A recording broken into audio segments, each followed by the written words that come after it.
Birmingham stabbings. Manhunt as 1 killed and 7 hurt. A knifeman who killed 1 man and wounded 7 other people in a 2-hour stabbing rampage across Birmingham city centre is being hunted by police. The first stabbing was in Constitution Hill at 0:30 British Summer Time, then the killer moved south, apparently attacking at random, officers said. The stabbings did not appear terrorism-related, gang-related or connected to disorder, West Midlands Police said. Murder inquiry detectives said they were hunting a single suspect. The force urged anyone with CCTV or mobile footage to contact them.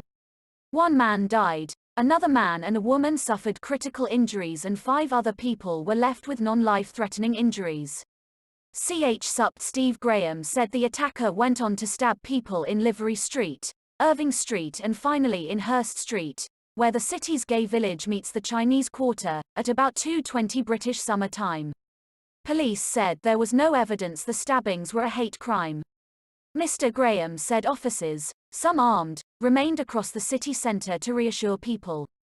He added they had received a number of descriptions of the suspect but would not be releasing any details at this time. Mr. Graham said, "The events during the early hours of this morning are tragic, shocking and understandably frightening.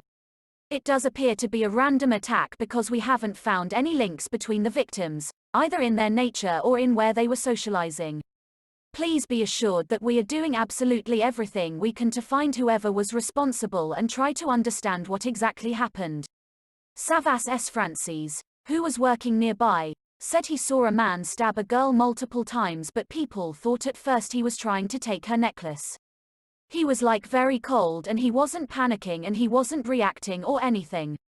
After he stabbed her between 5 and 7 times, he walked off as if nothing has happened, he said. Officers earlier found a knife in a drain but Mr. Graham said it was way too early to say if it was connected to the case. "What I think it does suggest is the comprehensive nature of our inquiry, that already we've got people going down drains, we've got that level of detailed searches taking place," he said. David Nash, who was running the Village Inn in Hurst Street, said after a normal night, he heard someone shout, "Stop him, he's just stabbed somebody," between 2 o'clock and 2:15. The bars were starting to wind down and the next thing we know the area is engulfed with armed response vehicles, normal police vehicles, police on foot, ambulances, he said. They just came from absolutely nowhere and the area was full of them and then the police helicopter was up.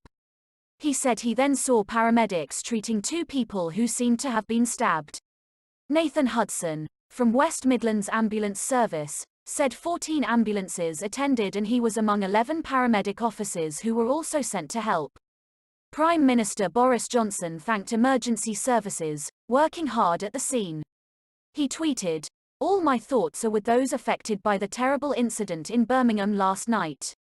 Witness Cara Curran, a club promoter working in the Arcadian Centre, said it had been busier during the evening than it had been at any time since the start of lockdown. She said she had finished her shift at about 0:30 British Summer Time and was drinking with colleagues when she heard a loud bang and quite a lot of commotion. The streets in the area had already been closed to traffic due to coronavirus restrictions. The West Midlands Police and Crime Commissioner, PCC, David Jameson said police would be working with the council to see if there were any further measures that need to be taken in the city centre, following the stabbings. A rise in violence was almost inevitable, due to the pandemic, when people were suffering pent-up feelings, and some were unsure of their futures, the Labour PCC said. Outside the cordoned-off area, much of the city centre, such as Birmingham's Bullring Shopping Centre and the Sea Life Centre in Brindley Place, is open as usual. Source: BBC News. Please subscribe to my channel. Thanks for watching.